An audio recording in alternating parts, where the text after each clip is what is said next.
The New York Knicks have finally gotten their free agent target. According to a number of reports, the New York Knicks have finally signed Donte DiVincenzo. Free agency started only a few days ago, and the New York Knicks have been somewhat silent on the free agent front. So we've been waiting for them to make a move, and they finally did. We're going to break down the Donte DiVincenzo signing, how much money the New York Knicks have offered Donte DiVincenzo, and so much more today on the Knicks Digest.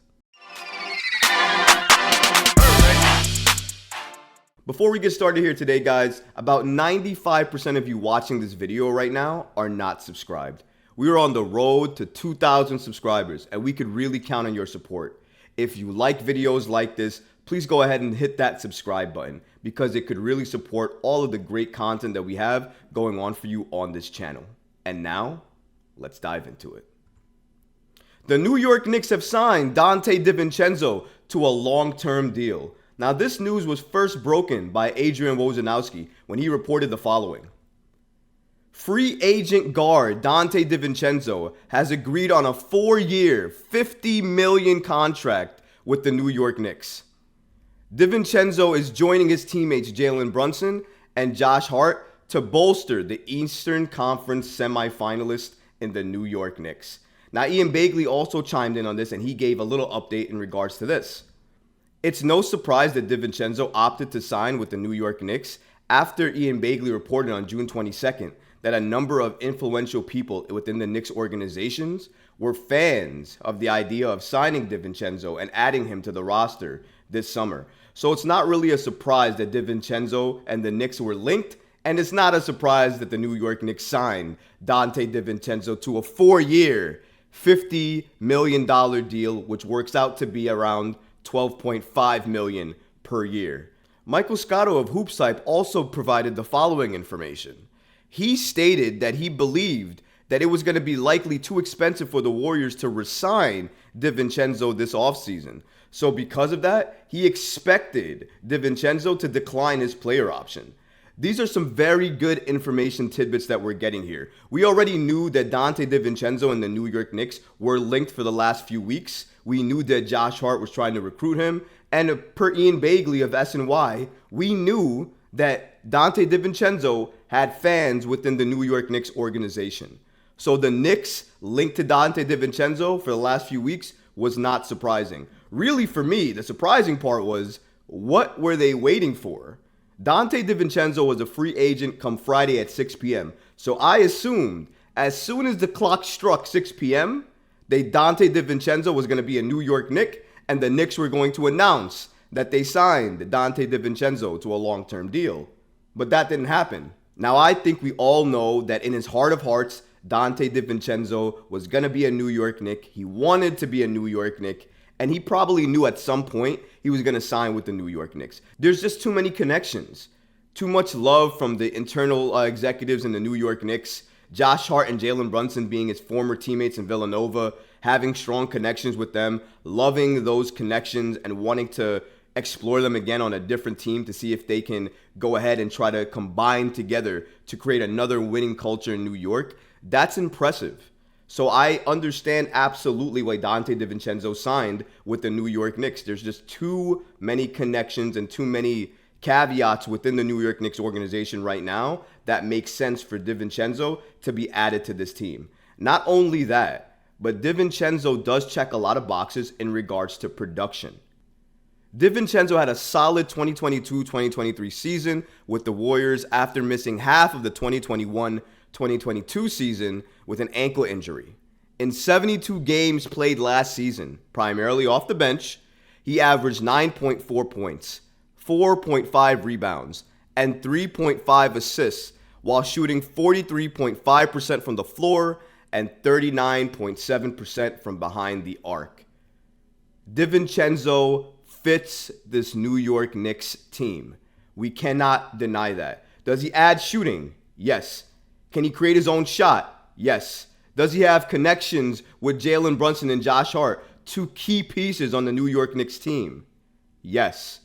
DiVincenzo checks these boxes. He also checks the box that the New York Knicks absolutely needed to address this offseason.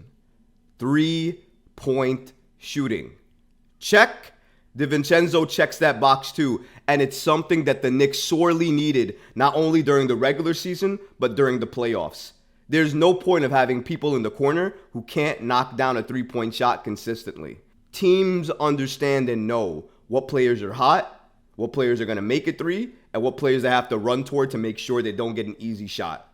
Some people on the Knicks, after they take a couple of threes and they miss, some defenses will fall back and allow you to keep shooting. So that way you shoot yourself out of whatever you have going on. With Donte DiVincenzo, I don't think you can do that. I don't think you can ever leave Donte DiVincenzo. Not only is he a former NBA champion with the Milwaukee Bucks, and he was a very crucial piece to that team when they won the NBA championship, but also he is a consistent knockdown three. You cannot leave Donte DiVincenzo open with nobody near him and expect him not to hit the shot. So he's going to make defenses more honest, and he's going to have defenses run out to him more. And because he's a point guard and because he can pass, he's going to spray that ball around the perimeter, make sure another person gets open, and that's the shot we're going to settle on. The 4-year, $50 million contract, which works out to be around $12.5 million a year, which, surprisingly, is close to the non-taxpayer mid-level exception the New York Knicks had of $12.4 million available.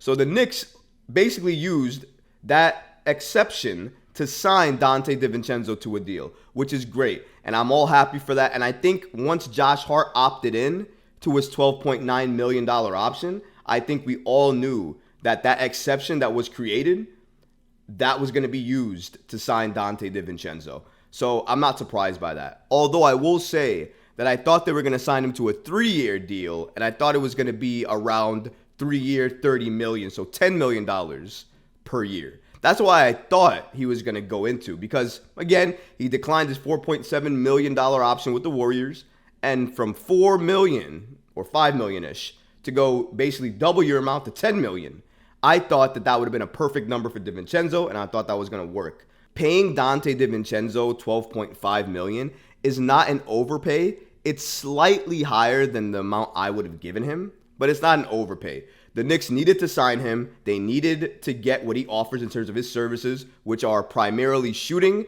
and point guard play, because there's never a situation where we couldn't use more of that. So that's good. He has strong connections here.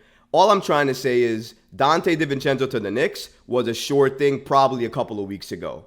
Now it's just official that he's a Knick. But we all knew that he was going to be a Knick a few weeks ago because of the number of connections, but not only that, the number of reports that have come out linking Donte DiVincenzo to the Knicks have been extraordinary. I'm surprised that they weren't going to announce in a report that Donte DiVincenzo to the Knicks are basically a sure thing. We're just waiting on the paperwork. I'm surprised that report didn't come out.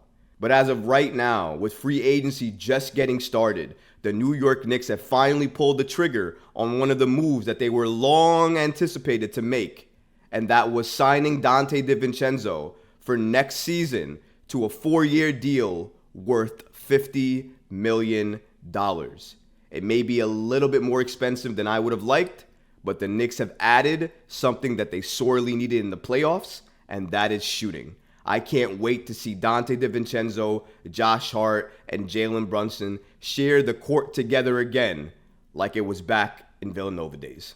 If you like this episode, go ahead and leave a comment below, smash that like button, and don't forget to subscribe to the channel.